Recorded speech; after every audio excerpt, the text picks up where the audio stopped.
கர்த்தராகிய இயேசு கிறிஸ்துவின் நாமத்தினால் அனைவருக்கும் நன்றி வாழ்த்துக்கள். இரண்டாவது செய்தி ரொம்ப கவனமாக சுருக்கமாக நாளிலும்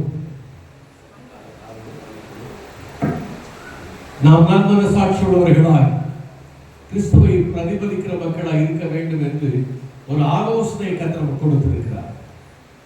கிறிஸ்து அவர்களாக இருக்காமல், கிறிஸ்து இவர்களாக இருக்காமல் நாம் கிறிஸ்துவுக்கு உரியவர்களாக இருக்க வேண்டும் என்பது தேவன் நோக்கம் இருக்கிறார். ஆகவே கர்த்தருக்குரிய பிள்ளைகளுக்குரிய ஆசீர்வாதங்களை தேவன் வித்தியாசப்படுத்தி வைத்திருக்கிறார். உலக மக்களுக்கு நமக்கு நிறைய வித்தியாசங்கள் உண்டு. ஆகிய வாழ்க்கையில தேவன் உயிர்த்திருக்கிறபடினாலே நீங்கள் தேவனுடைய இருக்கிற தேவனுடைய ஆசீர்வாதம் அனைத்தும் நமக்குரியதாக காணப்படும். தேவனோடு பேசுகிற வார்த்தையை கேட்டு கர்த்தர் ஆசீர்வாதம் பெற்றுக்கொள்ள கர்த்தர் அனைவருக்கும் உதவி செய்கிறார். பல்லவி பாடுவோமா? என்ன பாட்டுக்கார நல்லா தெரியும், எல்லாரும் தெரிஞ்ச பாட்டு. உற்சாகமா கரங்களை தட்டி என்ன பாட்டு ஒண்ணுமே தெரியாதா? நம்ம படிக்க வந்தீங்களா? Very good. கடந்த நாட்களில் கண்மணி போல் கருத்துடன் நம்மை காத்தாரே. கடந்த நாட்கள் கண்மணி போல் கருத்துடன் நம்மை காத்தாரே. கர்த்தரையே நம்பி ஜீவிக்கிற இருமையும் நீங்கள்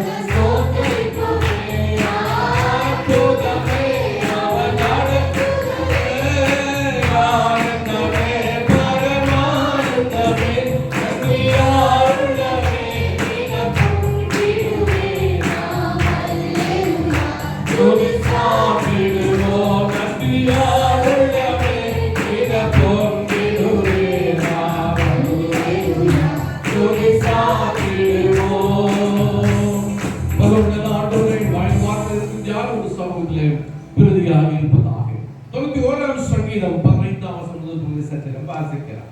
சங்கீதம் 91:15 வசனம். அவன் என்னை நோக்கி கூப்பிடுவான், அவன் என்னை நோக்கி கூப்பிடுவான், நான் அவனுக்கு மறு உத்தரவு அருளிச்செய்வேன். இந்த காலங்களில் பரிசுத்த ஆவியான வேதத்தின் மூலமாக உங்களுக்கும் எனக்கும் கொடுக்கின்ற அருமையான ஆலோசனை வாக்குமான வார்த்தை, அவன் என்னை நோக்கி கூப்பிடுவான், நான் அவனுக்கு மறு உத்தரவு அருளிச்செய்வேன். எங்க அற்புதமான ஒரு வாக்கை தேவன் வாக்காக கொடுக்கிறார். ஆண்டவரை யாரெல்லாம் நோக்கி கூப்பிடுகிறார்களோ அவர் அத்தனை பேருக்கும் நான் பதில் கொடுப்பேன் என்று சொல்லி கர்த்தர் வாக்கு பண்ணுகிறார். எத்தனை பேர் ஒரு ஆசீர்வாதம் அல்லவா?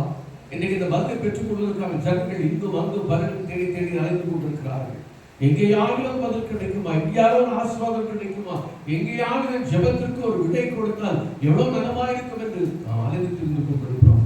இன்றைக்கும் பிரியமானவர்களே, தேவ சமூகத்திலே வந்திருக்கிறோம். தேவனுடைய ஆலயத்திலே நாம் நாட்டப்பட்டிருக்கிறோம். இன்றைக்கு தேவனுடைய வார்த்தை கேட்கும்படி வந்திருக்கிற உங்களுக்கு எனக்கு கர்த்தர் சொல்லுகிற வார்த்தை, அவனை நோக்கி கூப்பிடுவான், நான் அவனுக்கு மறு உத்தரவு. நம்முடைய ஆண்டவர் பதில் சொல்லுகிற ஆண்டவர். இவர் praise our God is a prayer answering God. நம்முடைய ஆண்டவர் எப்பொழுதுமே ஜெபத்துக்கு பதில் கொடுக்கிற ஆண்டவராக இருக்கிறார். மனிதன் வார்த்தை சொல்வான், ஆனால் நிச்சயமாய் அதை மாற்றிக்கொள்வான். மனுஷன் நம்புவதற்காக மாத்திரம் அவன் மாம்சம் தானே.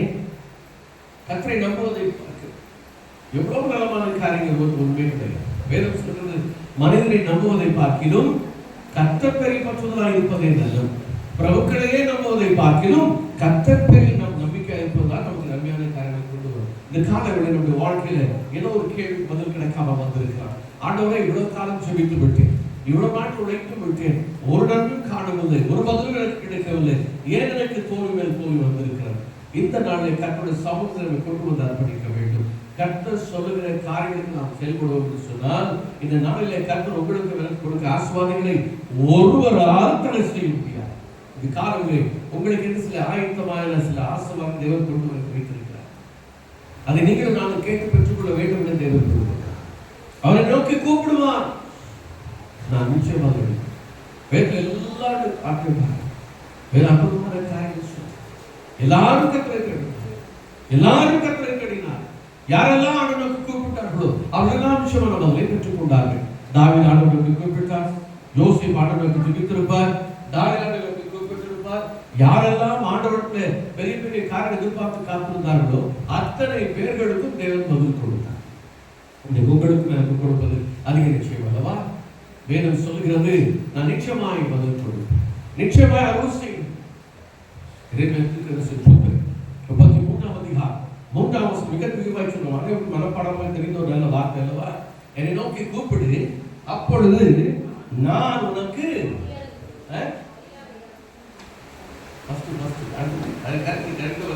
ஒரு வார்த்தை இடையில வருது.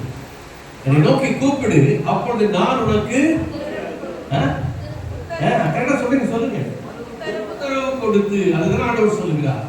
அவன் நோக்கி கூப்பிடுவான், நான் அவனுக்கு மறு உத்தரவு அனுப்புவேன். ஆண்டவர் தான் சொல்லுகிறார், என்னை நோக்கி கூப்பிடு, அப்பொழுது நான் உனக்கு உத்தரவு அருள்வேன், பதில் கொடுப்பேன்.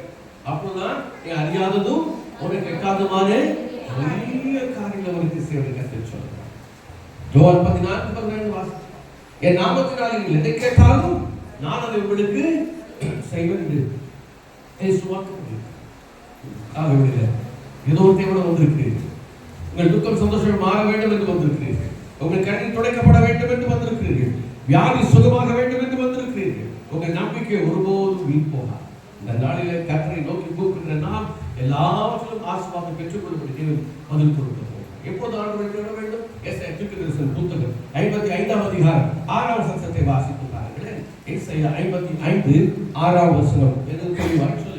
கர்த்தரை கண்டடையத்தக்க சமயத்தில் அவரை தேடுங்கள். அவர் சமீபமாய் இருக்கையில் அவரை நோக்கி கூப்பிடுங்கள். எப்பதான் கூப்பிடணும்? கர்த்தரை அவர் சமீபமாய் இருக்கும்போது நோக்கி கூப்பிடணும். கண்டடையத்தக்க சமயத்தில் நோக்கி கூப்பிடணும். இது வாசிக்கிறோம். அதிகாலையை தேடுகிறவன் என்னை யாரெல்லாம் ஆண்டவரை தேடுகிறார்களோ, ஆண்டவரை கூப்பிடுகிறார்களோ, அவர்கள் எல்லாம் ஆண்டவரை கண்டுபிடித்துக் கொள்கிறார்கள். அவர்கள் தேடுதலை பதிலை பெற்றுக் கொள்கிறார். வாழ்க்கையை உடைத்து உள்ளது அநேகர் நாம் புலம்பி அழிந்து கொண்டிருக்கிறோம். ஆண்டவரே ஆண்டவரே ஆண்டவரே இன்னும் கேள்விகளை கேட்டுக் கொண்டிருக்கிறோம். ஆண்டவர் சொல்கிறார், நீ என்னை நோக்கி கூப்பிடு.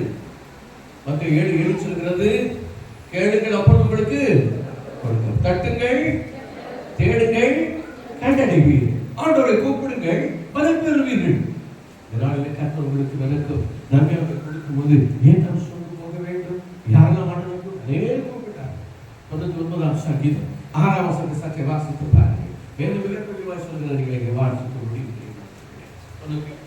9ஆம் சங்கீதம் 6ஆம் வசனம். அவருடைய ஆசாரியரில் மோசேயும் ஆரோனும் அவர் நாமத்தை பற்றி கூப்பிடுகிறவர்கள்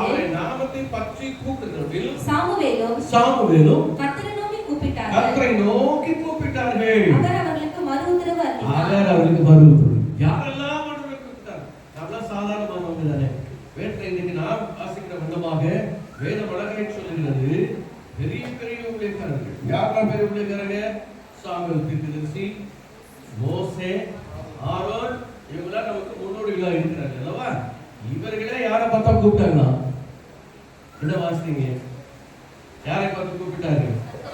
கர்த்தரை நோக்கி கூப்பிட்டார்கள். கர்த்தர் சொன்னார், அவர்களுக்கு மறு உத்தரவு அருளினார். இவ்வளவு அழகா இடத்துல வாசிக்கிறோம் பாருங்களேன்.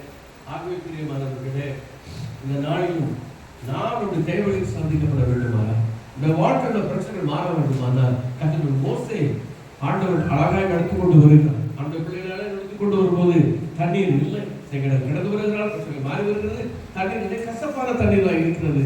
என்ன செய்வது? முன்மொடுக்கிறார்கள். இதற்காக அழைத்துக் கொண்டு வந்தீர்கள், இதற்காக வனாந்தரங்களை கொண்டு வந்தீர்கள், எங்களை சாகடிக்க பார்க்கிறீர்களா? அங்கே வசதியாக இருந்தோம், ஏன் அழைத்துக் கொண்டு வந்தீர்கள்? மோசே என்ன பண்ணான்?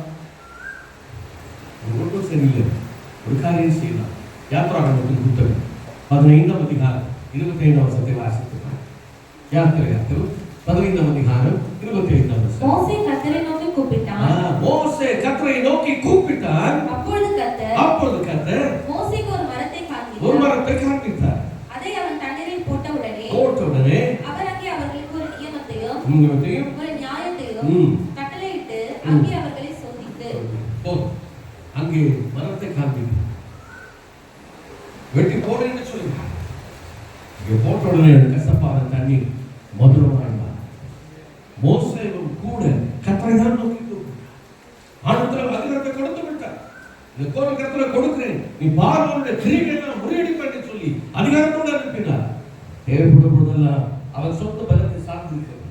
அவர் கர்த்தரையே சார்ந்து தேவன் போது ஆண்டவரே வாழ்க்கை கசப்பா இருக்கிறது, ஜனங்கள் முறுமுறுக்கிறார்கள், ஜனங்களை என் நம்பி கொடுக்கிறேன் வடதாக்கள் இருக்கிறார்கள், ஆனாலும் ஜனங்களை எப்படி நடந்துக்க போகும்? இந்த கசப்பு மாற வேண்டுமே. வாழ்க்கையில கசப்பா வந்திருக்கிறீர்களா? வேரோடு இருக்கிறீர்களா? கண்ணீரோடு வந்திருக்கிறீர்களா? அன்றைக்கு மோசே கர்த்தரை நோக்கி கூப்பிட்டார். இந்த மாறா மதுரமாய் இது வாழ்க்கைக்குள்ள ஏதோ ஒரு பிரச்சனை, குடும்பத்துக்குள்ள எப்பொழுதும் சண்டை, பணம் பற்றாக்குறை, கடன் கடன் கடன் என்று சோதனை எல்லாவற்றையும் பார்த்தோம். ஏனாண்டவரே எங்க கிட்டால பார்வையில் நீங்க வைத்திருக்கிறீர்கள். வாழ்க்கை பொழுது பயமாக இருக்கிறத என்ன செய்ய போகும்? எதற்கெடுத்தாலும் தோல்வி பயம். தோல்வி வந்து என்ன செய்யணும்? அடுத்து யாரை பார்க்கலாம், யாரை பிடிக்கலாம், யார் நமக்கு ரெக்கமெண்டேஷன் கொடுப்பாங்க, யார் நமக்கு உதவி செய்வாங்க. உடனே நம்முடைய எண்ணங்கள் எல்லாம் மனிதர்களை நோக்கி அது ஓடுகிறது. யாராவது ஒரு மனிதனுக்கு காண்பிக்கப்பட மாட்டார். முதல் கர்த்தரை தேடணும். கர்த்தரை தேடும் போது கர்த்தர் வழிகளை உண்டாக்கி தருவார். 34ஆம் சங்கீதம் 4ஆம் வசனத்தை வாசிப்பார். சங்கீதக்காரர் பயந்து ஓடும் போது என்ன சொல்கிறார்? நான் கர்த்தரை தேடினேன், அவர் எனக்கு செவி கொடுத்து என்னுடைய எல்லா பயத்துக்கும் என்னை நீங்களாக்கி விட்டார். எவ்வளவு அழகாக சொல்கிறார். தாவீது பயந்து ஓடுகிறார். அவன் பயத்துக்கு வந்து ஒரு காரியத்தை செய்தார். நான் கர்த்தரை நோக்கி கூப்பிடட்டும், கர்த்தரை நோக்கி கூப்பிடட்டும், கர்த்தரை நோக்கி எந்தட்டும். அந்த ஒரு பயமாக இருக்கிறது உண்மைதான், ஆனால் உண்மையாய் நோக்கி கூப்பிடுகிறேன். உதவி செய்ய கர்த்தர் இறங்கினார். 2 நாளாகமத்தின் புத்தகம் 16ஆம் அதிகாரம் 9ஆம் வசனம் சொல்லுகிறது, தம்மை நோக்கி உத்தரவு காத்து தம்முடைய வல்லமை விளங்கச் செய்யும் பொருட்டு கர்த்தருடைய கண்கள் பூமி எங்கும் உலாவிக் கொண்டிருக்கிறது. உங்களுக்கு கர்த்தருடைய கண்கள் பூமி எங்கும் உலாவிக் கொண்டிருக்கிறது. ஆங்கில விரும்பாளர்கள் சொல்ல ஆங்கில வேதாகமத்தில் the eyes of the Lord move to and fro என்று சொல்லப்பட்டிருக்கிறது. நம்ம குறிப்பாக கர்த்தருடைய கண்கள் முன்னும் பின்னும் அப்படியே அசைந்து கொண்டே இருக்கிறார். தெரியுமா? பழைய கிளாஸ்லாம் பார்த்துப்பீங்க, பெண்டுலம்னு வச்சுருப்பாங்க, பார்த்துருக்கீங்களா? டீ வச்சு அது போட்டாச்சுன்னா அப்படி முன்ன பின்ன போயிட்டே இருக்கு. அந்த மாதிரி உங்களுக்கு முன்பாக கர்த்தருடைய கண்கள் முன்னும் பின் அசைந்து கொண்டே. எந்த நேரத்தில் என்ன செய்யும், எந்த நேரத்தில் என்ன விடுதலை கொடுக்க வேண்டும், எந்த நேரத்தில் என்ன உதவி நீட்ட வேண்டும், யாரை கொண்டு செய்ய, எப்படி செய்ய வேண்டும், நல்ல ஆலோசனை. பயத்தை புறமே கொள்ளுவோம். 34ஆம் சங்கீதம் 6ஆம் வசனம் என்ன சொல்றது? இந்த ஏழை கூப்பிட்டான், கர்த்தர் கேட்டு அவனை அவன் இடுக்கண்களுக்கெல்லாம் நீங்களாக்கி ரட்சித்தார். எல்லாவற்றும் பயப்பட்டும் இடுக்கண்கள் நீங்களாக்கி ரட்சித்தார். இன்னைக்கு இந்த காரியம் மனப்பாடம் பண்ணி வைத்துக் கொள்ளுங்க. நிறைய வசனம் மனப்பாடம் பண்ணிருப்பீங்க. இன்றைக்கு 2 எக்ஸ்ட்ரா வசனம் மனப்பாடம் பண்ணிக்கோங்க. எப்பெல்லாம் பயம் வருகிறது, போது தோன்றுகிறதோ, எப்பெல்லாம் பிரச்சனை வரும்போது கலங்குகிறீர்களோ, ஆண்டை நோக்கி நான் கர்த்தரை நோக்கி கூப்பிட்டேன். அவர் எனக்கு செவி கொடுத்து எல்லா பயத்தையும் நீங்களாக்கி. 6ஆம் வசனம் சொல்கிறது, இந்த ஏழை கூப்பிட்டார், கர்த்தர் கேட்டு அவனை அவன் இடுக்கண்களுக்கெல்லாம் நீங்களாக்கி ரட்சித்தார். உங்களுக்கு விடுதலை செய்யக்கூடாதால் அதை ஆண்டவராகிய இயேசு கிறிஸ்துவால் மாற்றவே. இன்னைக்கு ஜனங்கள் அதிகாரம் நம்பிக்கை இவர்களால் நம்பிக்கை மனுஷன் நிச்சயமாய் ஒரு நாள் கைவிட்டு, ஆனால் கர்த்தரோ ஒரு நாள் அதுக்கு யோசுவாவை பார்த்து நான் மோசோடு இருந்தது போல உன்னோடு கூட நான் உன்னை விலகுவதும் இல்லை, உன்னை கை விடுவதும் இல்லை சொன்ன ஆண்டவர் அதை நிறைவேற்றி வளர்ந்தார். 2 நாளாகமம் 20ஆம் அதிகாரம் வாசப்பட்டார். யோசபாத்துக்கு ராஜா இருக்கிறார். 3 விதமான மக்கள் எழுப்பி வருகிறார்கள். 3 விதமான தேசத்து மக்கள் எழுப்பி வரும்போது அவர் மிகவும் கலங்கி போகிறார். யோசபாத்தை நோக்கி சொல்கிறார்கள், உமக்கு விரோதமாக ஏராளமான ஜனங்கள் கடலுக்கு அக்கறையிலிருந்து சிரியாவிற்கு வருகிறார்கள். இதோ இங்கே ஆசம் தாமால் இருக்கிறார் அறிவித்தார். எங்க இருக்கிறார்கள் என்று அறிவித்தார். உடனே என்ன செய்தார் தெரியுமா? யோசிப்பு பயந்தார். கர்த்தரை தேடுகிறதுக்கு ஒருமுகப்பட்டு யூதாவுக்கும் விசுவாசத்தை கூறினார். 4ஆம் வசனம் சொல்கிறது, 2 நாளாக 4ஆம் வசனம், அப்படி யூதா ஜனங்கள் கட்டடத்தில் சகாயம் தேடினார்கள். ஜனங்களோட எல்லாரும் சேர்ந்து கும்பலா பயப்படல. ராஜாவும் பயப்படுறாரு, நம்ம எல்லாம் சேர்ந்து பயப்படலாம்னு சொல்லி கும்பலா பயப்படல. எல்லாரும் சேர்ந்து ஒரு காரியம் செய்தாங்க, ஒருமுகப்படுத்தது, கர்த்தரை தேடுவதற்காக. இப்ப நாம் ஏன் கலக்க வேண்டும்? நம்ம உதவி செய்கிற ஆண்டவர் ஒரு உண்டு, அவர் சமூகத்தை தேடுவோம். கர்த்தரை கண்டட சக்க சமயம் வந்து விட்டது, அவரை தேடுவோம். என்ன நடந்தது தெரியுமா? 5ஆம் வசனத்திலே அப்பொழுது யோசபாத் கர்த்தருடைய ஆலயத்திலே புது யூதா ஜனங்கள் எல்லாரும் கூடிய சபையில் இருந்து ஒரு வார்த்தை சொல்கிறார். எங்கள் பிதாக்களின் கர்த்தாவே, பரலோகத்தில் நீர் அல்லவோ தேவன், தேவனே ஜாதி நாட்டுக்கெல்லாம் ஆளுகிறது. உங்களுடைய கரத்தில் வல்லமையும் பராக்கிரமும் இருக்கிறது. ஒருவருமோடு எதிர்த்து நிற்கக்கூடாது, எதிர்த்து நிற்கக்கூடாது, எதிர்த்து நிற்கக்கூடாது. இன்னும் அழகாய் சொல்கிறார் 12ஆம் வசனத்திலே, எங்கள் தேவனே நியாயம் தீர்க்க மாட்டீரோ, எங்களுக்கு விரோதமாக வந்து ஏராளமான கூட்டத்துக்கு முன்பாக நிற்க எங்களுக்கு அழகா அறிக்கை செய்யணும். பயத்தை எல்லா வார்த்தை வருது பாருங்க. காலாண்டுக்கு தள்ளாடுது, ஆண்டவரே என்ன செய்யணும் தெரியல, எங்களுக்கு வேலை இல்லை. இன்னும் அழகாக சொல்கிறார், நாங்கள் செய்ய வேண்டியது இன்னது என்று எங்களுக்கு, ஆகையால் எங்கள் கண்கள் என்ன செய்கிறது, உண்மையே மனித பயம், மனித பலன், ராணுவ பலன் ஒன்றுமே ஈடுபடவில்லை. சொல்கிறார் பலன் இல்லை, ஆண்டவரே பலன் ஒன்றும் இல்லை. அழகான பாடு கேட்டு பலன் ஒன்றும் ஒரு கிருபைதான். ராஜா சொல்கிறார், என்ன செய்வதென்றே தெரியவில்லை. ரோகிகள் எழுதியிருக்கிறார், எடுக்க முடியும் அனைவரும் எழுதியிருப்பான், குடும்பத்துக்குள்ளே எழுதியிருப்பான், உடன் பிறந்தவனே எழுதியிருப்பான், பக்கத்து வீட்டுக்காரன், எதிர் வீட்டுக்காரன், முன்னாள் வீட்டுக்காரன், பின்னாடி வீட்டுக்காரன், அடுத்த தெருவில் இருக்கிறவர், யாராலும் ஒரு கவுன்சிலர் எழுது, எம்எல்ஏ எழுது, ஒரு மந்திரி எழுதலாம், யாரோட எழுதலாம். ஒரு ராஜா குடும்பம் ராஜாவே எழுதினாங்க. அது சொல்றான், பலன் இல்லாம என்ன செய்வதுன்னு தெரியவில்லை. நாங்களுமே நோக்கி பார்க்கிறோம், நோக்கி பார்க்கிறோம். அப்போதான் ஆவியானவர் இறங்குகிறார். 14ஆம் வசனம் பலமா இறங்கின அப்படின்னாலே அவர் சொல்லுகிறார். 15ஆம் வசனம், சகல யூதா கோத்திரத்தார் எருசலேமின் குடிகளே, ராஜாவாக யோசேப்பு ஜனங்களும் ராஜாவும் கேளுங்கள், நீங்கள் அந்த ஏராளமான கூட்டத்துக்கு பயப்படாமலும் பாருங்க. வார்த்தைப்படி வராங்க, பயந்தான். பயப்படுற பார்த்து கர்த்தர் சொல்கிறார், பயப்படாதீங்க. அடுத்தது கலந்து ஆண்டவரே பலன் ரொம்ப கலந்து நொந்து போயிருக்கிறோம், கலங்காதீங்க. அடுத்து சொல்லுகிறார், நீங்க தைரியமா இருங்க. கர்த்தர் சொல்லுகிறார், இந்த யுத்தம் உங்களுடையதான தேவனுடையது. நீங்கள் ஏன் சோர்ந்து போகிறீர்கள்? கலங்கவும் வேண்டாம், பயப்பட வேண்டாம். உங்களுக்கு முன்ன இருக்கிற சூழலை கண்டு சோர்ந்து போகாதீர்கள்.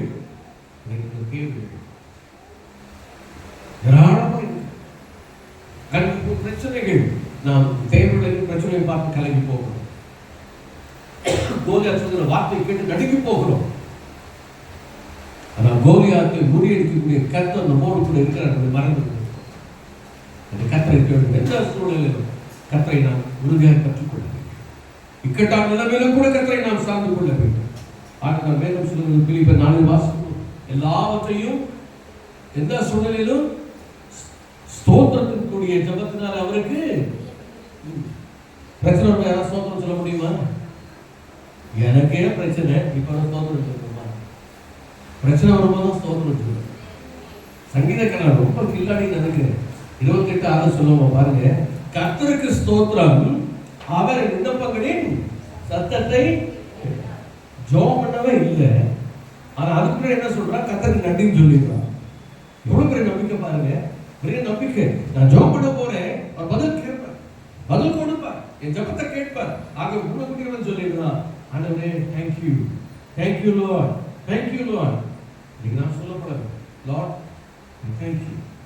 இன்னைக்கு வார்த்தை சொல்லணும், படுத்திருக்கும் போது நன்றி ஏசப்பா, நன்றி ஏசப்பா, தேங்க்யூ ஜீசஸ் சொல்லிக்கிட்டே இருங்க. தேங்க்யூ லார்ட் ஃபார் எவ்ரிதிங், எல்லாவற்றுக்காகவும் நன்றி. பிரச்சனைகள் மாறாமல் இருந்திருக்கலாம், அதை பார்த்து சொல்லுங்க. கர்த்தர் அதை மாறப்பட விசுவாசோட தேங்க்யூ லார்ட் ஃபார் எவ்ரிதிங். அதான் சங்கீதக்காரன் சொல்லுங்க, தேங்க்யூ லார்ட் ஃபார் எவ்ரிதிங். ஒவ்வொரு நாளும் நேரம் கிடைக்கும் போது சொல்லுங்க, குறைஞ்சது ஒரு 3 தடவை சொல்லுங்க. நேரம் கிடைக்கும் போது அறிக்கப்படுங்க, தேங்க்யூ லார்ட் ஃபார் எவ்ரிதிங். ஆண்டவரே எல்லாவற்றுக்காகவும் நன்றி செலுத்துகிறேன். நீங்க நன்றி சொல்ல சொல்ல சொல்ல சொல்ல கர்த்தர் நிச்சயமாக வாழ்க்கையில அற்புதம் செய்யும். ஒரு பெரிய குளம் ஒன்று இருந்தது, அழகான ஒரு பறவை இருந்தது. அந்த பறவைக்கு தேவையான எல்லா நன்மைகளும் இருந்தது, தண்ணீர் இருந்தது, உணவு இருந்தது, பழம் எல்லாம் சாப்பிட்டு வந்தது. ஒரு நாள் திடீரென்று அந்த குளத்தின் தண்ணீர் வற்ற ஆரம்பித்தது. மரம் காய்ந்து போகுது. பறவை கிடைக்கவில்லை. வறண்டு ஒரு இடத்துல இருந்து ஸ்லோங்க அப்படியே நொந்து இருக்கலாம். அந்த நேரத்தில் ஒரு தேவ தூதர் அந்த பக்கம் வந்து இதை பார்த்து கேட்கலாம், என்ன ரொம்ப சோகமா இருக்கிறேன், இவருக்கு என்ன ஆச்சு? நல்லா இருந்தேன், வசதியா இருந்தேன், நல்ல வளமையான ஏரி தண்ணி வசதியா இருந்துச்சு, மரங்கள் இருந்துச்சு, நிறைய பழங்கள்லாம் கிடைச்சது. இப்படி எல்லாமே போயிடுச்சு. தண்ணியும் வந்து போயிடுச்சு, மரமும் இல்லை, பழமும் இல்லை, நான் பட்டினி கிடக்கிறேன், என் உடம்பெல்லாம் போய் மெரிஞ்சு போச்சு, எனக்கு சாப்பாடு கூட இல்லை. சொல்லிச்சா, இப்ப எங்க போறேன், நான் பரலோகத்துக்கு போறேன், அந்த தேவதூதன் சொல். அப்ப நீ போய் ஆண்டவர்கிட்ட சொல்லு, இந்த பறவைகள்லாம் கஷ்டப்படுது, அந்த பறவைக்கு ஏதாவது ஒரு நன்மை செய்ய சொல்லி கட்டத்தை சொல்லி சொல்றாங்க. அந்த ஏஞ்சலும் போய் ஆண்டவர்கிட்ட சொல்லிச்சான், ஆண்டவரே வர வழியில ஒரு பறவையை பார்த்தேன், இப்படி சொல்ல சொல்லிச்சு. அப்படியா, அந்த பறவைக்கு போய் சொல்லு, நேற்று வரைக்கும் நல்லா தண்ணி இருந்துச்சுல்ல, நேற்று வரைக்கும் மரம் இருந்துச்சுல்ல, நேற்று நல்ல பழம் கிடைச்சதில்ல, என்னைக்காவது ஒரு தேங்க்ஸ் சொல்லிச்சா? ஒரு தேங்க்ஸ் சொல்லுறியே. இப்போ இந்த பறவைக்கு சொல்லு, தேங்க்யூ லார்ட் ஃபார் எவ்ரிதிங் சொல்லு, எல்லாத்துக்கும் நன்றின்னு சொல்லணும். உடனே வந்து சொல்லிச்சான். என்னப்பா சொன்னார் ஆண்டவர்? உனக்கு ஆண்டவர் நன்றி சொன்னார். இங்கே ஒன்றெல்லாம் எனக்கு யாருக்கு நன்றி சொன்னது, அதெல்லாம்ப்பா சொன்னார். அந்த பறவை அந்த நாள்ல இருந்து தேங்க்யூ லார்ட் ஃபார் எவ்ரிதிங் சொல்ல ஆரம்பிச்சோம். அது நன்றி சொல்ல பார்த்தீங்கன்னா சரியான மழை வர ஆரம்பிச்சு. மீண்டும் நீர் அப்படியே நிரம்பிச்சு, மரம்லாம் துடிச்சு, மீண்டும் நல்ல காய்த்து கனிகள்லாம் வரும். சந்தோஷமா இருந்து உண்மையா நன்றி சொல்லுச்சு. அதான் ஆண்டு சொல்றாங்க, சூழ்நிலையில் கேட்டுக்கலாம், தேங்க்யூ லார்ட் ஃபார் எவ்ரிதிங். ஆண்டவரே சூழ்நிலைக்கு வரண்டிருக்கிறது, ஒன்றுமில்லாமல் இருக்கிறேன், நன்றி சொல்லுங்க. ஆண்டவர் நன்றி இருப்பார். நேற்று வரைக்கும் கொடுத்த நன்மைக்காக நன்றி சொல்லணும், இனி கொடுக்க ஒரு காரணத்துக்காக நன்றி சொல்லணும். கர்த்தருடைய வாழ்க்கையில பெரிய காரியம் செய்வதற்கு உண்மையுள்ளவர்களாக இருக்கிறார். ஹல்லேலூயா. ஆண்டவர் பேசிக் கொண்டிருக்கிறது சொல்லுகிறார், திருமணம் முடிந்து சில மாதங்கள் கடந்து விட்டது, எனக்கு வருடங்களுக்கு வரப்போகுது, இன்னும் குழந்தை பாக்கியம் இல்லையே என்று சொல்லி ஒரு தம்பதி இருப்பதாக நான் ஆவியானவர் சொல்லுகிறார். கவலைப்படாதீர்கள், உங்கள் கர்ப்பத்தின் கனி நான் ஆஸ்வதிக்க போகிறேன், வறண்டு போனது எனக்கு குழந்தை பாக்கியம் இல்லை என்று கேள்வி எழுப்பாதீர்கள், கர்த்தர் கொடுத்து விட்டார் என்று சொல்லி விசுவாசத்தை அறிக்கை. உங்கள் ஜெபங்களுக்கு பதில் வருகிறது கர்த்தர் சொல்றார். கர்த்தர் நல்லவர், கர்ப்பத்தை கனி ஆஸ்வதித்தார். நாடு பெரிய ராஜா கலங்கினார். யோசபா, ஆண்டவரே பலனில்லை, என்ன செய்யட்டும்? கர்த்தரோட காரணம் செய்வார் அப்படின்னு ஆண்டவர் சொல்கிறார். எல்லா பட்சம் வந்த போதும் கர்த்தரை துதிக்க மறவாதீங்க. பாடல்கள் எழுப்பணும், கர்த்தர் நல்லவர், அவர் கிருபை என்றும் உள்ளது என்று 20, 21, 22 வாசித்து பாருங்கள். ஆண்டவர் சொன்னபடியே அவர்களுக்காக எழுதி யுத்தம் செய்தார். 3 மக்கள் எழுப்பினார்கள். கர்த்தர் யுத்தம் செய்தபடினாலே அந்த 3 பேரும் ஒருவரை பிரிந்தார்கள், ஒருவரை வெட்டினார்கள், எல்லாரும் மாட்டுக்குனார்கள். யோசபாத் போய் யாரையுமே அடிக்கல, யோசபாத் யாரும் கொல்ல பண்ணல. இவர் ஆண்டவர் சும்மா தான் இருந்துச்சு. எதிர்த்து வந்தவங்க அவருக்குள்ளே கலகம் உண்டு, அவர்களாக மாண்டு ஒருவரும் மீண்டு இருக்கவில்லை. அவர் கொண்டு வந்த ஆசையெல்லாம் இவருக்கு கதா 3 நாட்கள் கதாவை சேர்க்கிறார். எவ்வளவு பெரிய ஆசீர்வாதம்! இந்த கதை கத்துச்சு. அவரை நோக்கி கூப்பிடுவார், நான் அவனுக்கு மறு உத்தாரணம் செய்வேன், அவனோடு கூட இருந்து அவரை தப்பு தரவை தாத்தி கண்டேன். ஆண்டவரே, உன்னதமான மறைவை ஒப்பு கொடுக்கிறேன், உங்களுடைய கரங்களை நீ தாங்கிட்டு அன்றைக்கு ராவணனை கூப்பிட்டேன், மோசவை நோக்கி கூப்பிட்டேன், ஆரோனை நோக்கி கூப்பிட்டேன், சாமுவேலை நோக்கி கூப்பிட்டேன், பவுலை நோக்கி கூப்பிட்டேன், இன்னைக்கு ஜோனத்தானை நோக்கி கூப்பிடுகிறேன், திருச்சபையில் இருக்கிற நாங்களை நோக்கி கூப்பிடுகிறோம். அந்த பறவை போல நாங்கள் செய்கிறோம். ஆண்டவரே, ஒருவேளை சொல்ல தேங்க்யூ லார்ட் என்று சொல்லுகிறோம், உமக்கு நன்றி என்று சொல்லுகிறோம். எங்கள் ஜெபத்தை கேட்பதற்காக நன்றி, உத்தரவு கொடுக்க போவதற்காக நன்றி என்று சொல்லுவோம். கர்த்தர் பாத்திரங்கள் நிரம்பி வழிபடி செய்வார். ஹல்லேலூயா. எல்லா சூழ்நிலைகளிலும் கர்த்தரை மாத்திரம் நம்ம உன்னதமான மறைந்து இருக்கிறவன் சர்வவனுடைய நிலையில் தான். ஹல்லேலூயா. ஆமென். உன்னதமானவரின் உயர் மறைவில் நோக்கிறவன் சர்வவல்லவரின் நிழலில் தங்குவான் என்று பரமசிலாக்கியவே. சர்வவல்லவரின் நிழலில் தங்குவான் என்று பரமசிலாக்கியவே. அவர் சற்றைக்கு கலப்புகளே தம் சிறகுகளாய் மூடுவார். அவர் சற்றைக்கு கலப்புகளே தம்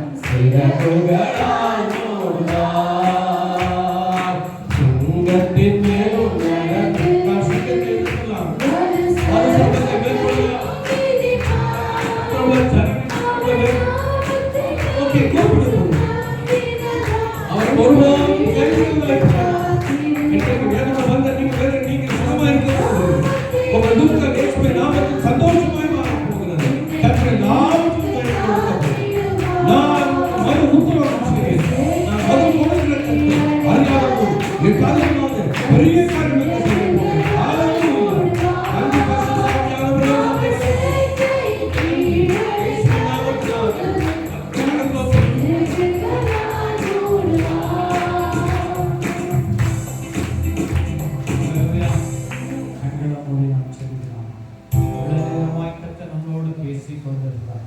என்னை நோக்கி கூப்பிடு நான் உனக்கு மறுபடியும் செய்வேன். என்னை நோக்கி கூப்பிடு நான் உனக்கு மறுபடியும் செய்வேன். இவ்வளவு நாட்களாய் கூப்பிட்டு தேவனிடத்திலிருந்து நன்மை பெற்று நான் தேவனுக்கு அநேக நாட்களில் நன்றி செல்லாதவர்களா, நன்றி செலுத்தாத தேவட பிள்ளைகளாக இருந்தோம். வரும் பிரச்சனைகளை பார்க்கும் பொழுது மாத்திரம் கர்த்தரை நோக்கி பார்க்கிறதா இருக்கிறோம். நம் அனுதினமும் கர்த்தருக்கு நன்றி செலுத்துவதாய் இருக்க வேண்டும் என்று சொல்லி இந்த தேவந்த நாளிலே நம்மளோடு பேசிக் கொண்டிருக்கிறார். இந்த பிள்ளை கர்த்தரிடத்திலே இந்த நாளிலே நாம் சுகிக்கலாம். ஆண்டவரே, நான் உம்மிடத்துல எப்பொழுதும் நன்றி செலுத்துவனாய் இருக்கிறதுக்கு நீங்க எனக்கு கிருபை தாங்கப்பா. ஆண்டவரே, நான் ஜீவனுள்ள நாளெல்லாம் ஆண்டவரே நான் உமக்கு நன்றி செலுத்துகிறதான தேவனுடைய பிள்ளைகளாய் இங்க காணப்படணும். ஆண்டவரே, கிருபை தாங்கப்பா. சுகிக்கலாமா? கண்களை மூடி நாம் சுகிக்கலாம். என் அன்பு பரிசுத்த தேவனே, இவ்வளவு நேரமாய் எங்களோடு நீ கர்த்தர் மிக அழகாக தெளிவாய் பேசிக் கொண்டிருக்கிறார்.